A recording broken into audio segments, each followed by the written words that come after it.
The air in Millhaven's community hall carried the weight of tradition, a mix of burnt coffee and polished oak that clung to every memory of our small-town gatherings.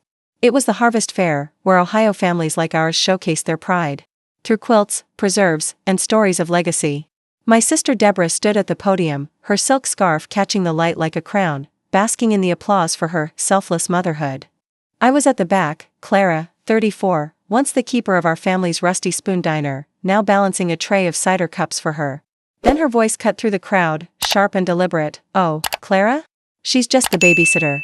Always happy to help with my kids." The words hit like a blade. For 8 years, I'd raised her twins, Lila and Lucas, without a cent, while she built her perfect life, galas, new cars, a polished reputation in Millhaven. The crowd's laughter burned, but it was Deborah's eyes, glinting with triumph. That told me this wasn't a mistake. It was a calculated strike to erase me. A woman nearby, her voice low, muttered, "Babysitter? Isn't that her sister?" The question lingered, unanswered, as I set the tray down, my hands trembling but steadying. I'd spent years in her shadow, but that moment lit a fire. A recipe card slipped from my apron, my grandmother's looping script faded but clear, a relic of the rusty spoon. It felt like a sign, a whisper from the past that I wasn't just. The help. Deborah's speech went on, her voice honeyed as she spoke of family and sacrifice. The crowd ate it up, their claps drowning out the ache in my chest. I'd moved into her guest room at 26, when the twins were born, promising to help. Just for a bit. A bit became years, diapers at dawn, bedtime stories, teaching them to tie their shoes. I'd kept the rusty spoon running after our parents' death, scrubbing counters, balancing books, while Deborah charmed her way into Millhaven's elite. When the diner faltered, I sold it, thinking we'd share the $80,000 to clear debts. She never mentioned it again, her promises as empty as the tin box I'd found in the diner's back room, holding only a small brass key I still carried. Her dismissal wasn't new, but saying it here, in front of Millhaven's heart, the grocers, the church ladies, the old mill workers, was different. It was public, a declaration that I was nothing. My sister had always been the sun, bright and untouchable, while I was the shadow, unnoticed but essential. I scanned the room, catching eyes that slid away, uncomfortable. They believed her. Why wouldn't they?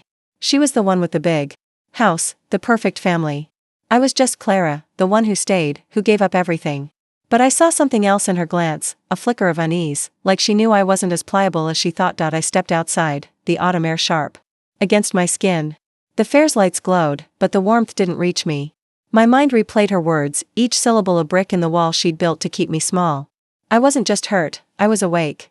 I'd always noticed things, the way she avoided talk of the diner, how her husband Greg's jaw tightened when she spoke of money, the way the twins clung to me when she was around. That key in my pocket, small and unassuming, felt heavier now. It wasn't just a trinket. It was a piece of something she didn't want me to find it back inside. Deborah was laughing, accepting a plaque for her community spirit. I stayed by the door, unnoticed, my eyes catching a detail, her purse, left on a chair, a corner of paper sticking out, the edge yellowed like the diner's old receipts. It was a small thing, but I'd learned to trust small things. They were the cracks in her perfect facade. I didn't touch it, not yet. Instead, I straightened, my resolve hardening. She thought she could bury me with a word, but I'd been digging through her lies for years, quietly, patiently. This wasn't the end. It was the beginning. The crowd thinned, and I heard my sister's voice again, softer now, talking to a neighbor. "Clara's always been simple. Happy to help, you know?" The neighbor nodded, but her eyes flicked to me, uncertain. I smiled. Tight and controlled, letting Deborah see I'd heard. Her mouth twitched, a crack in her composure. She thought she'd won, but she'd just handed me a weapon. That recipe card, that key, that slip of paper, they were threads, and I'd pull them until her story unraveled. What do you do when your own blood calls you nothing in front of the world? Do you swallow the hurt, or do you fight? I knew my answer. I'd been the backbone of her life, raising her children, keeping her secrets. She'd mistaken my silence for weakness, but it was strategy. I'd watched her for years, noting every glance, every lie. This wasn't about shouting or tears. It was about truth, cold and sharp, and I'd wield it like a blade. The harvest fair wasn't just her stage anymore. It was mine. The weight of my sister's words lingered like damp rot in Millhaven's autumn chill, seeping into every quiet moment. I wasn't just stung, I was unmoored, my role in this family reduced to a cruel label in front of the town. Yet, as I sat in the dim light of Deborah's guest room, surrounded by the twins' drawings pinned to the walls, I felt a shift. Pain sharpened my focus, like a lens snapping into place. I'd been the one to braid Lila's hair, to soothe Lucas's nightmares, to teach them the names of the stars through their bedroom window. I wasn't just anything. I was their anchor, and that truth was my first weapon years ago. This town was my world. The Rusty Spoon, our parents' diner, wasn't just a business, it was the heartbeat of Millhaven, where steel workers swapped stories over coffee and my mother's smile warmed every booth. My father, gruff but steady, taught me to balance the books, to notice the small things, a customer's tight grip on a receipt, a supplier's hesitant pause. I was 22 when they died, the car accident stealing them in a single night. Deborah, my sister, was already married, her life blooming with promise, while I kept the diner alive, my hands stained with grease and grief. When she had the twins, she begged me to help. Just for a bit, she'd said, her voice soft, almost vulnerable. I believed her. I moved into this room, left the diner to a manager, and poured my life into Lila and Lucas. That choice cost me. The diner struggled.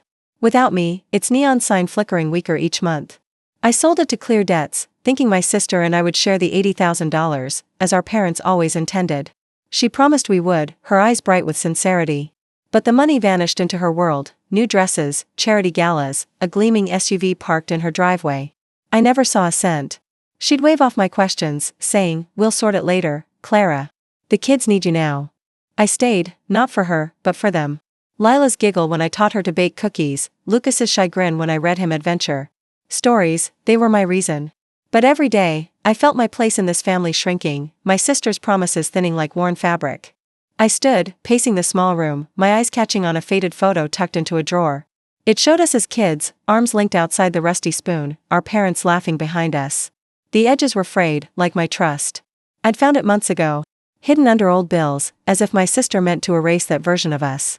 My fingers brushed the small brass key I'd kept from the diner's tin box, its weight a quiet reminder of something unfinished. What was it for? A lock I hadn't found? A secret she didn't want me to uncover? I'd always noticed details, her quick glance away when I mentioned the diner, the way her voice tightened when I asked about money. Those weren't accidents. They were cracks in her story. Lila burst in, her 8-year-old energy filling the space. "Aunt Clara, look." She held up a drawing, a crayon sketch of me holding her and Lucas's hands, the Rusty Spoon in the background. "This is our family," she said, her smile wide. My heart twisted. Did she know how her mother saw me? I knelt, brushing her hair back. "It's beautiful, sweetheart," I said, my voice steady despite the ache. Lucas trailed in, quieter, clutching a book I'd given him. "Mom says you're staying because you love us," he said, his eyes searching mine. "Is that true?" The question was innocent, but it cut deep. My sister's words, even through her children, were a leash, tying me to her version of my life. I nodded, forcing a smile. "I stay because you're my family, Lucas." But as I spoke, I saw it, a notebook peeking from his backpack, its cover worn, with my mother's handwriting on the spine. It wasn't his. It was from the diner, one of the ledgers I'd used to track expenses. How did it end up here? I didn't ask, not yet.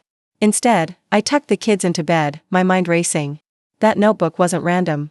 It was a piece of the past my sister didn't want me to touch. I'd been blind, trusting her promises, but now I saw her for what she was, not just dismissive, but deliberate. She hadn't just called me a babysitter to hurt me. She'd done it to bury me. The next morning, I found Deborah in her kitchen, sipping coffee, her nails tapping the counter. "You're quiet," she said, her tone light but edged. "Still upset about the fair?" I met her gaze, my voice calm. "You said I was just the babysitter. 8 years, Deborah. I raised your kids." She laughed, a sound like breaking glass. "You chose to, Clara. I didn't force you." Her words were a deflection, but her eyes betrayed her, a flicker of calculation, like she was measuring my resolve. I didn't push. Instead, I noticed the way her fingers tightened around her mug, the same way they did when I'd asked about the diner's sale years ago. She was hiding something, and I was done waiting for answers. I slipped the photo and the key into my pocket, their weight grounding me. My sister thought she could rewrite our history, but I'd been keeping score. The ledger in Lucas's backpack. The key, the photo, they were threads, and I'd weave them into something she couldn't ignore. I wasn't just the help. I was the one who'd seen her lies from the start, and I'd use them to take back what was mine. How far would you go when family betrays you? Would you stay silent, or start pulling at the seams of their perfect life? I knew my choice, and it wasn't forgiveness. The Rusty Spoon's old sign still hung in my mind, its neon flicker a ghost of what I'd lost. My sister's words at the harvest fair had carved a wound, but it was the ledger in Lucas's backpack, with my mother's careful handwriting, that kept me awake. It wasn't just a relic, it was proof of something my sister didn't want me to see. I sat on the edge of my bed in her guest room, the brass key from the diner's tin box cold in my palm, my resolve hardening like steel. I wasn't just fighting for myself anymore. I was fighting for the truth, for the twins, for the life I'd poured into them. Lila's 7th birthday party was where it all broke open. The Rusty Spoon, now a polished cafe under new ownership, was decked out with streamers and balloons I'd spent weeks preparing. I'd baked a chocolate cake, Lila's favorite, and hired a magician to make the kids laugh. The twins ran through the crowd, their giggles a bright spot in Millhaven's gray decay. I'd planned every detail, down to the hand-painted party favors, thinking it would be a memory they'd carry forever. My sister swept in late, her heels clicking like a metronome, her smile wide but sharp. "We're taking the twins to Disney World," she announced to the room, her voice carrying over the chatter. "A real family trip." The words landed like a stone in my chest. Real family. The implication was clear, I wasn't part of it. Lila's hand tightened in mine, her small face confused, while Lucas looked between us, uncertain. The room buzzed with murmurs, neighbors, friends, people who'd known us since we were kids. They didn't correct her. They just nodded, caught in her orbit. I forced a smile, guiding the twins to the cake, but my sister's voice followed me. "Clara's so good with them," she said to a woman nearby, her tone dripping with pity. "It's nice she has something to keep her busy." The woman glanced at me, her eyes soft but distant, like I was a stray she felt sorry for. After the party, I found a note in Lucas's backpack, scrawled in his uneven handwriting, "Aunt Clara, why does Mom say you're not our real family?" It was a child's question, but it cut deeper than any insult. I tucked it away, my fingers brushing the ledger I'd found earlier. Its pages were filled with numbers, but also a note in my mother's script, "For the girls, always equal." It wasn't just a record, it was a promise, one my sister had broken. I didn't confront her yet. Instead, I watched her more closely, noting the way she avoided my eyes when I mentioned the diner, the way her laugh faltered when Lila hugged me too long. That night, in her pristine kitchen, I couldn't hold back. Greg, her husband, was there, his shoulders hunched over a glass of bourbon. "I've raised your kids for years," I said, my voice low but steady. "I sold the Rusty Spoon for us, Deborah. Why am I the babysitter?" She laughed, a sharp, brittle sound, and leaned against the counter. "You chose to stay, Clara. Nobody forced you." Her eyes flicked to Greg, who looked away, his jaw tight. Then she pulled out a check from her purse, the ink fresh, and slid it toward me, $500, a fraction of what the diner was worth. "Consider it a thank you," she said, her smile cold. I stared at the check, my pulse pounding, and tore it in half, the pieces fluttering to the floor. "That's not what family does," I said, my voice like ice. Greg shifted, his eyes meeting mine for a moment, a flicker of something, guilt, maybe, before he looked away again. I walked out, my heart racing but my steps deliberate. In my car, I pulled the brass key from my pocket, its edges worn from years of being carried. It wasn't just a memento. It was a link to the diner, to the tin box, to whatever my sister was hiding.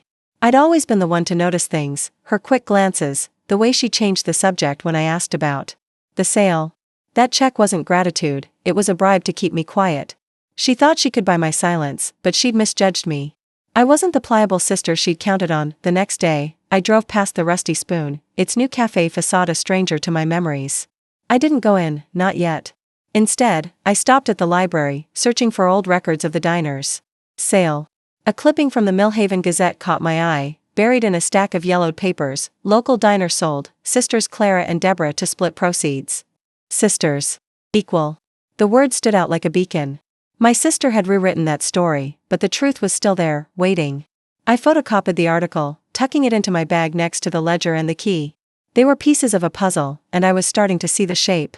Lila and Lucas found me later, their faces bright as they showed me a game they'd made up, a story about a hero saving a town. "You're the hero, Aunt Clara," Lila said, her eyes shining. I hugged them, my throat tight. They were why I stayed, but they were also why I had to fight. My sister could call me whatever she wanted, but she couldn't erase the truth. I'd been the one to hold this family together, and I'd be the one to tear her lies apart. When does helping family become enabling their betrayal? Do you walk away, or do you dig until the truth breaks free? I was already digging, and I wouldn't stop. The ache of my sister's betrayal had settled into something colder, sharper, like a blade I was learning to wield. I carried the torn pieces of her $500 check in my mind, not as a wound but as a map of her intentions.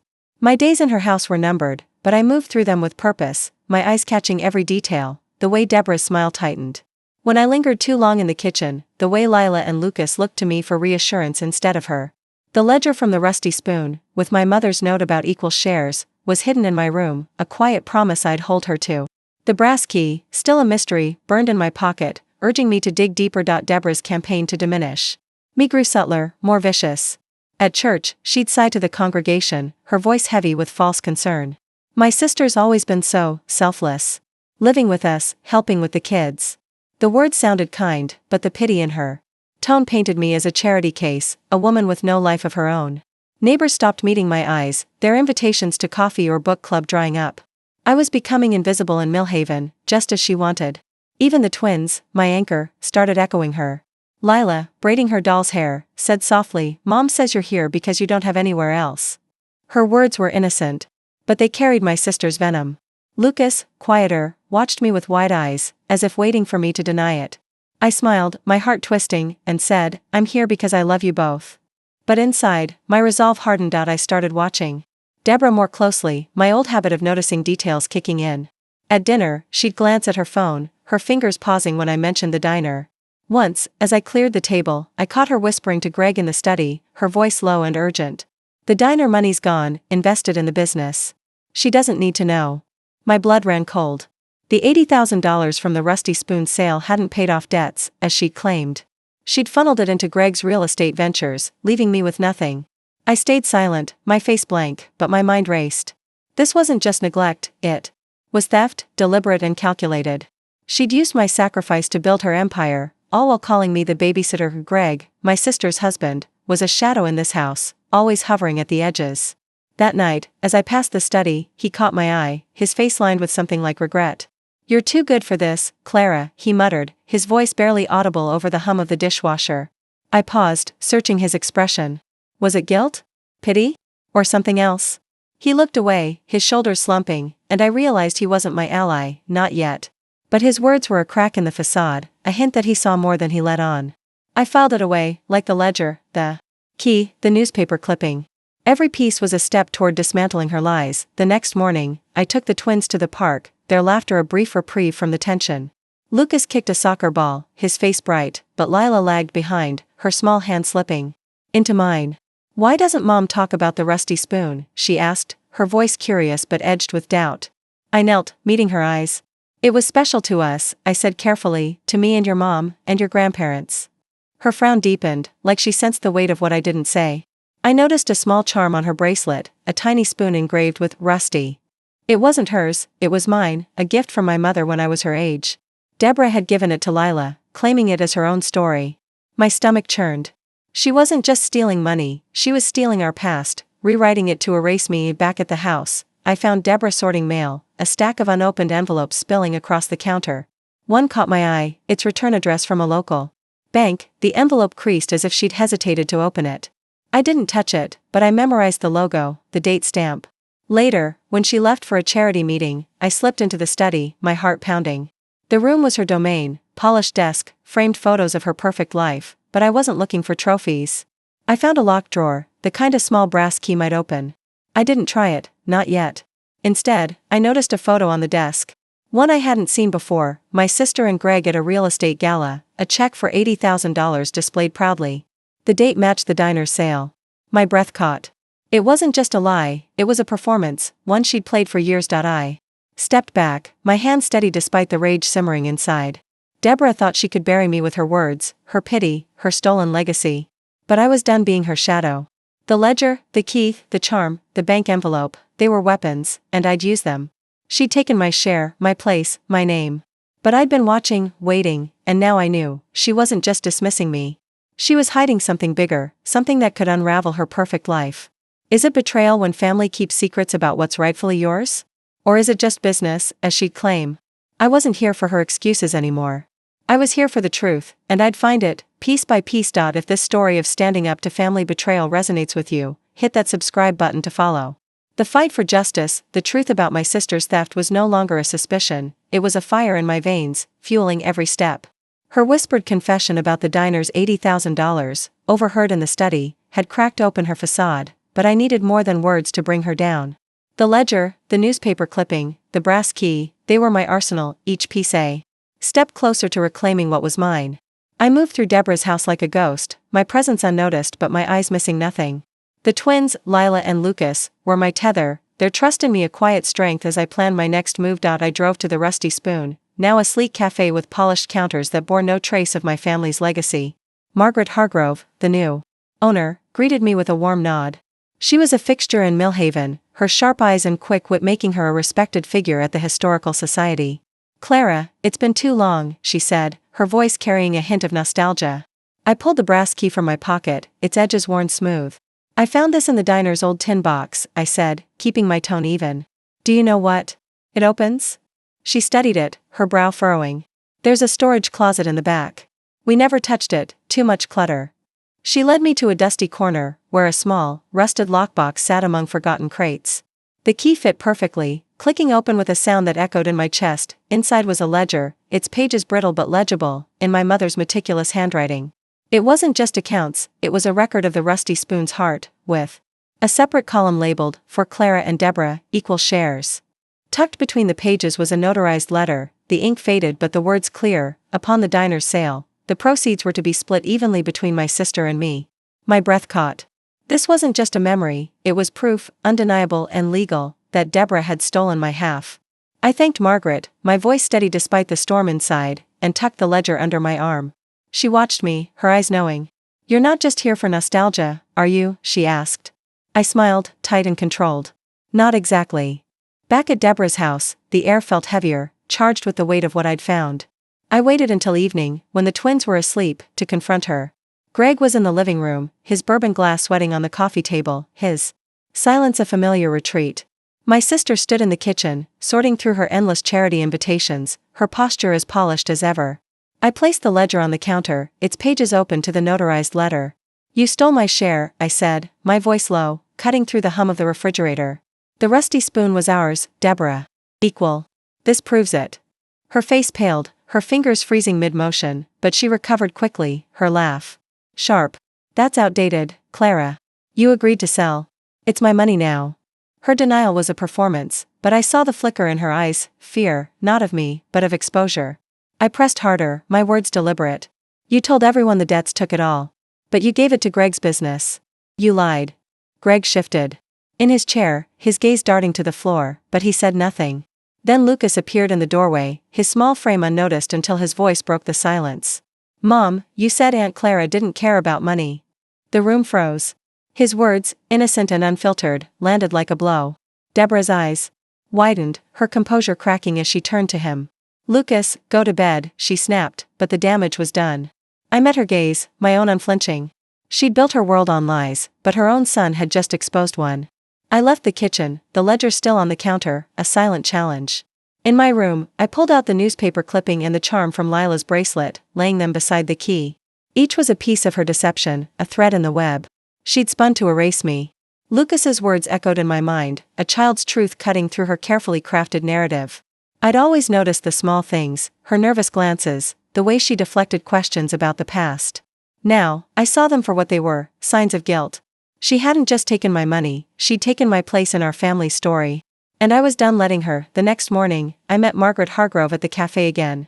She'd heard whispers about Deborah's comments at church, about me being just the help.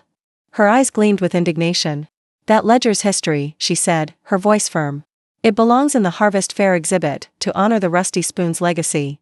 I hesitated, the idea of exposing my sister publicly daunting but thrilling.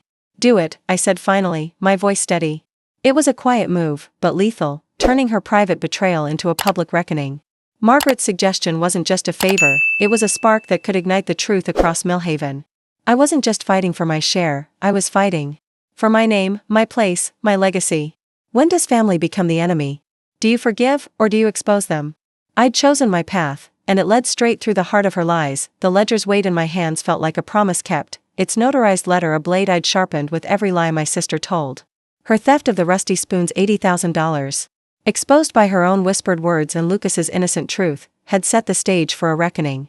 I wasn't just fighting for money, I was fighting for my place, for the twins, for the truth my mother's handwriting held. Millhaven's air grew colder as the Harvest Fair approached, its promise of community now a battlefield where I'd rewrite my story. I met Margaret Hargrove again at the Rusty Spoon, its cafe glow a stark contrast to the diner's gritty warmth I remembered.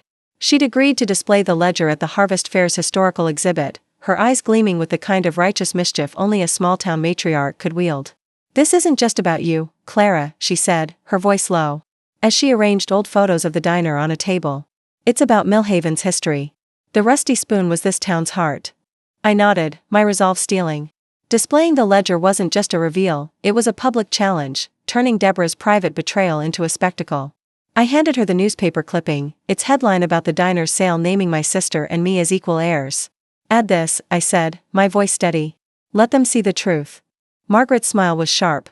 "Oh, they will." Back at Deborah's house, the tension was a living thing, coiling tighter with every glance. She moved through her routine, charity calls, perfect smiles, but I saw the cracks, the way her fingers hesitated over her phone, the way her eyes darted when I entered a room. Lila and Lucas, my anchors, sensed it too. At breakfast, Lila pushed her cereal around, her voice small.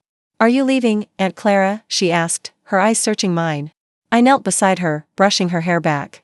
"I'm not going anywhere." "You can't find me," I said, my heart twisting.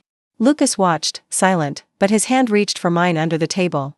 Their loyalty was a quiet rebellion, one my sister hadn't anticipated. I started tutoring the twins privately, turning our evenings into lessons about the rusty spoon's legacy.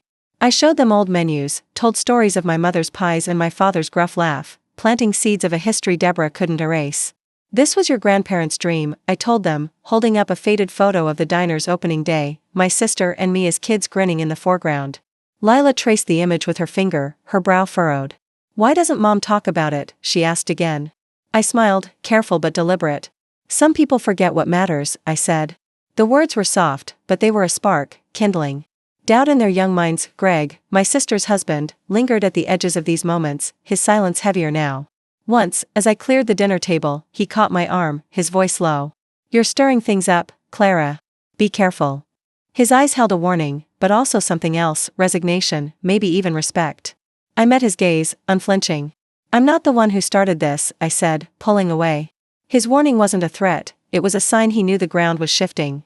Deborah's control was slipping, and he felt it too. At the library, I dug deeper, finding another piece of the puzzle, a town council record from the diner's sale, listing both our names as co-owners. It was public, undeniable, and I photocopied it, adding it to my growing collection: ledger, clipping, charm, key. Each was a brick in the wall I was building, one that would trap my sister in her own lies. I noticed something else in the records. A mention of a storage unit tied to the diner, its lease paid years ago by my mother. The brass key burned in my pocket. Was that what it opened? I didn't pursue it yet, but the possibility hummed in my mind, a thread I'd pull later. The night before the harvest fair, I found Deborah in her study, her face lit by the glow of her laptop. She didn't see me at first, her fingers typing furiously, but I caught a glimpse of a bank statement on the screen, a large transfer dated the week of the diner's sale. She closed the laptop when she noticed me, her smile tight. "Checking on me, Clara?" she asked, her voice laced with mockery. I didn't answer, just held her gaze, letting her see the steel in my eyes. She thought she could intimidate me, but I was done shrinking. The ledger's display would be my first strike, a quiet one, but it would hit where it hurt. Her perfect image, Margaret Hargrove's decision to showcase the ledger wasn't just a favor, it was a turning point, a way to make my sister's betrayal Millhaven's business. I wasn't shouting or begging, I was strategizing, using the town's love for its history to expose her.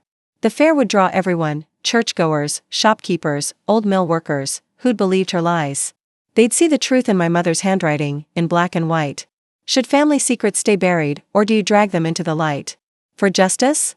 I'd chosen the light, and it was about to burn bright. The harvest fair was Millhaven's pulse, a swirl of cider stands and quilt displays under strings of golden lights, but for me, it was a chessboard. The ledger, with my mother's notarized promise of equal shares, sat in the Historical Society's exhibit, its pages open to the truth my sister had buried. I'd handed it to Margaret Hargrove, knowing it would draw every eye in town, churchgoers, shopkeepers, old mill workers who'd loved the rusty spoon. My sister's lies were about to face the light, and I was ready to watch her squirm. The fairgrounds buzzed, the air thick with the scent of fried dough and anticipation. I moved through the crowd, unnoticed, my eyes scanning for Deborah.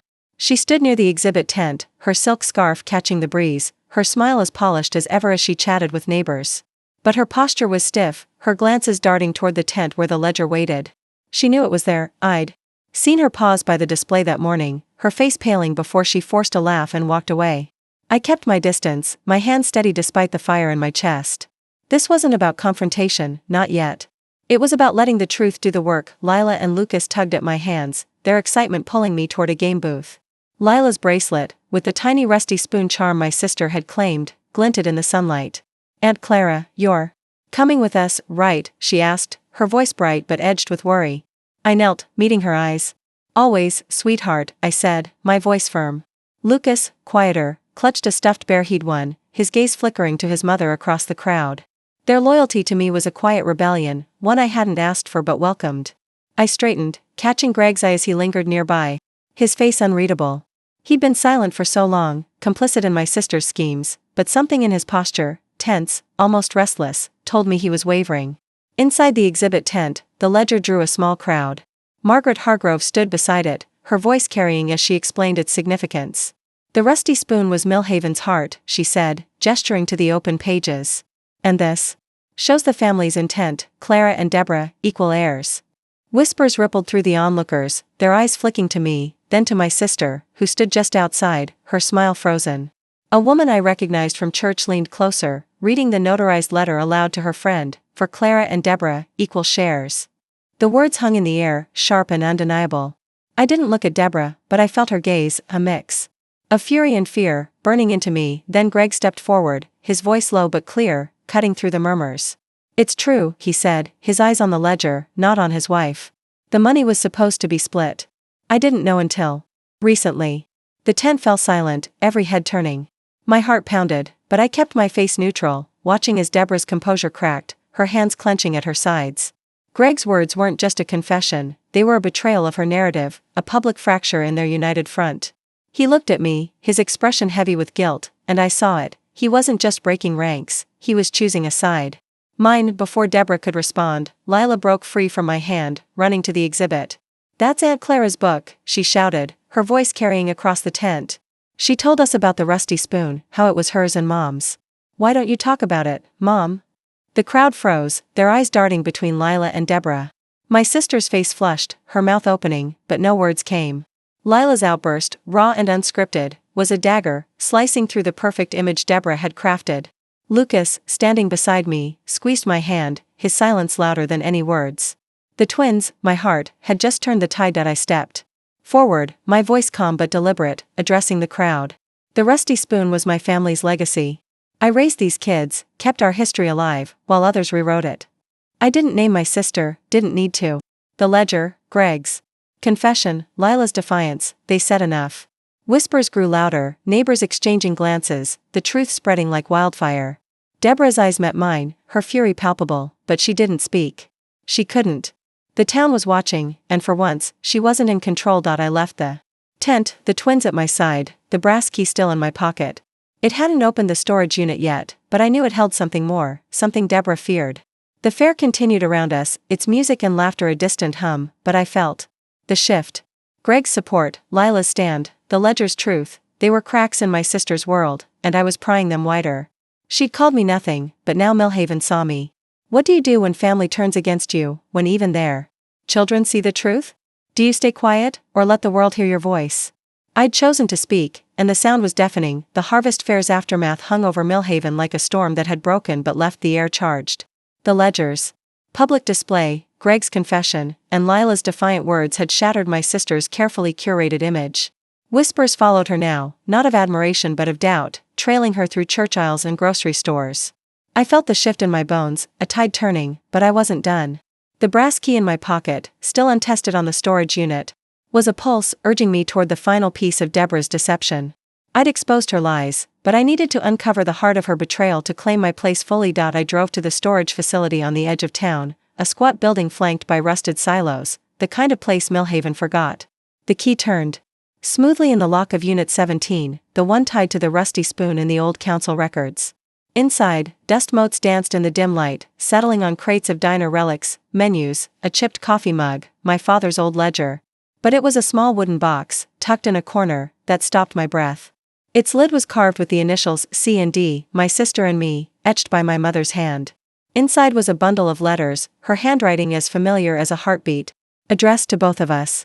"My girls," one began, "the rusty spoon is yours, together, always." My throat tightened. This wasn't just sentiment, It was a directive, a legacy Deborah had buried. One letter was different, sealed, dated a month before my parents' accident. I opened it, my hand steady despite the weight of what it might hold. If you're reading this, Clara, it read, you found what Deborah might hide. She's always wanted more, but you're the keeper of our truth. The diner's heart is yours to protect. My mother's words were a revelation, not just of love, but of foresight. She'd known my sister's greed, had seen it even then, and entrusted me to guard our legacy. I tucked the letters into my bag, my resolve hardening. This box wasn't just a relic, it was a weapon, one that would finish what the ledger started back. At Deborah's house, the air was thick with her desperation. She'd stopped pretending, her eyes sharp as she watched me move through her space. At dinner, she pushed her plate away, her voice cutting. You've turned everyone against me, Clara. Even my own kids. Lila, sitting beside me, stiffened, her fork clattering to the table. Lucas looked down, his hands twisting in his lap.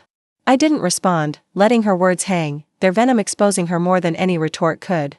Greg, usually silent, cleared his throat. You brought this on yourself, Deborah, he said, his voice low but firm. You took what wasn't yours. Her eyes widened, her face a mask of shock. His defiance, once a flicker, was now a flame. And it burned her. I spent the evening with the twins, reading them stories from the diner's old recipe cards, each one a piece of my mother's legacy. Lila clung to me, her voice small. You're not leaving us, right, Aunt Clara? I hugged her close, my heart aching but resolute. I'm here for you, always, I said, meaning every word. Lucas showed me a drawing he'd made, a family. With me at the center, not Deborah. Their love was my strength, but also my shield, proof that my sister's narrative had crumbled.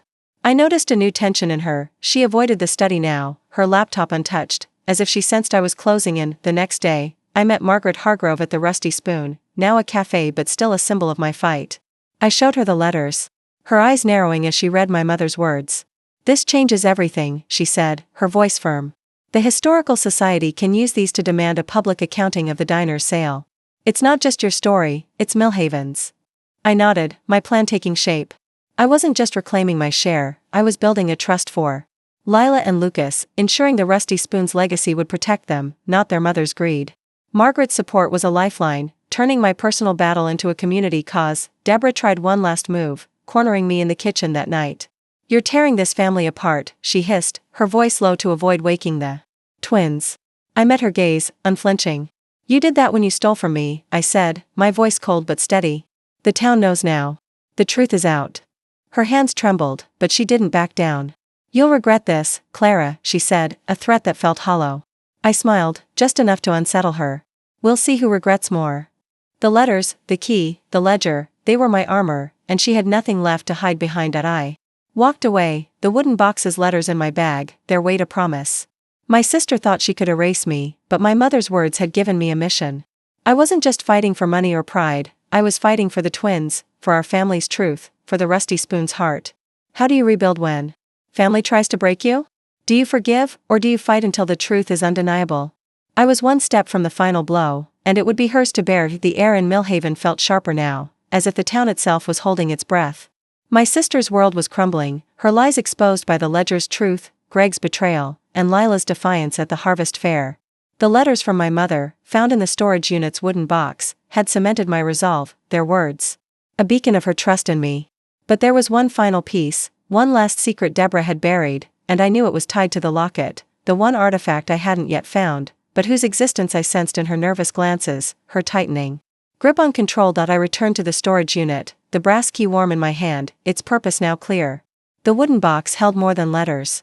At its bottom, wrapped in a faded velvet cloth, was a silver locket, its surface etched with Clara and Deborah in my mother's delicate script. I opened it, my breath catching. Inside was a tiny photo of us as children, standing in front of the Rusty Spoon, our arms linked, my mother's smile behind us. But the other half held a note, folded so tightly it seemed meant to be forgotten. My girls, equal in all things. Never let one erase the other. My mother hadn't just foreseen Deborah's greed, she'd armed me against it. This locket wasn't just a keepsake, it was proof of her intent to erase me from our family's legacy, hidden away where no one would find it. I confronted Deborah at the community hall, the site of the harvest fair now quiet, its tables cleared of cider cups and quilts. She was there, organizing a charity event, her smile a brittle mask for the neighbors who still lingered. Greg stood nearby, his eyes on the floor, his silence no longer complicit but heavy with regret. Lila and Lucas played in a corner, their laughter a stark contrast to the tension. I held the locket up, its chain glinting in the dim light. You hid this, I said, my voice steady, cutting through her chatter. You hid our mother's truth, our names together, to claim it all for yourself. Her face froze, her hands trembling as she reached for it, but I pulled back. You called me the babysitter, Deborah, but this says I'm your equal. Always was. The room stilled, the few remaining townsfolk turning to watch. Margaret Hargrove, standing by the door, nodded slightly, her presence a quiet endorsement. Deborah's voice shook as she tried to deflect. It's just a trinket, Clara. You're making a scene. But her eyes betrayed her, darting to the locket, to the faces around us. Then Lila stepped forward, her small hand clutching mine. That's Aunt Clara's, she said, her voice clear. You said it was lost, Mom. Lucas, beside her, nodded, his eyes wide but certain. The twins' words, simple and true, were the final crack in her facade. The neighbors whispered, their judgment settling like dust. Greg spoke next, his voice low but firm. I found it in your desk, Deborah. You knew what it meant. His admission was a hammer, shattering the last of her defenses. The locket wasn't just a symbol, it was evidence of her deliberate attempt to erase me, not just from the diner's money but from our family's story. I didn't raise my voice, didn't need to. The truth was out, carried by the locket, the ledger, the letters, and now the voices of her own family. I handed the locket to Margaret. Add this to the exhibit, I said. Let Millhaven see what family means. Deborah's eyes burned with fury, but she was cornered, her lies stripped bare. I didn't stay to watch her unravel. I took the twins for ice cream at the Rusty Spoon, now a cafe but still a piece of my heart. We sat at a booth, their laughter easing the ache in my chest. I'd fought for them, not just for myself, and I'd won.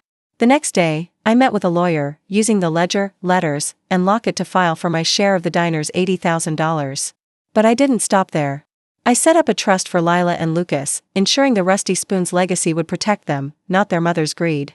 Margaret and the Historical Society backed me, turning the diner's story into a community fund for local kids, a testament to my mother's vision. Looking back, I see every step of this fight, not as a war, but as a reclamation.